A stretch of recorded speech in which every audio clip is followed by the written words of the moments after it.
இஃப்தாருக்கு இந்த மட்டன் யாக்னி புலாவ் செஞ்சு பாருங்க.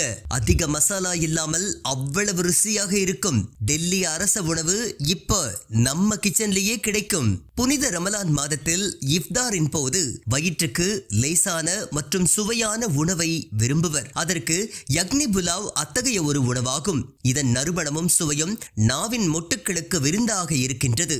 லக்னோ மற்றும் டெல்லியின் அரச விருந்துகளுக்கான எளிய செய்முறையான யக்னி புலாவை எளிதாக நாம் சமைக்க முடியும். முதலில் மட்டன் துண்டுகள், சோம்பு, ஏலக்காய், கிராம்பு, பிரியாணி இலை, பட்டை ஆகிய மசாலா பொருட்களை சேர்க்கவும். அதில் கொஞ்சம் புதினா, கொத்தமல்லி, பச்சை மிளகாய் ஆகியவற்றை சேர்க்கவும். அடுத்ததாக உப்பு மற்றும் தண்ணீரை சேர்த்து சுமார் 25 முதல் 30 நிமிடங்கள் மென்மையாகும் வரை வேக வைக்கவும். வெந்ததும் அதன் தண்ணீரை வடிகட்டி ஒதுக்கி வைக்கவும். அடுத்து அடிகனமான பாத்திரத்தில் நெய்யினை சூடாக்கி நறுக்கிய வெங்காயத்தை சேர்த்து லேசாக பொன்னிறமாகும் வரை வதக்கவும். இருப்பினும் அவற்றை பழுப்பு நிறமாக விட வேண்டாம். பின்னர் இஞ்சி பூண்டு விழுது மற்றும் சமைத்த மட்டனை சேர்த்து சிறிது நேரம் வதக்கி விடவும். பின்னர் தயிர், பெருஞ்சீரகத்தூள் மற்றும் கருப்பு மிளகுத்தூள் ஆகியவற்றை சேர்த்து மணம் வரும் வரை வதக்கவும். ஊற வைத்த அரிசியிலிருந்து தண்ணீரை வடித்து வாணலியில் சேர்க்கவும். பின் எடுத்து வைத்த மட்டன் தண்ணீரை அரிசியுடன் சேர்க்கவும். இதனால் அது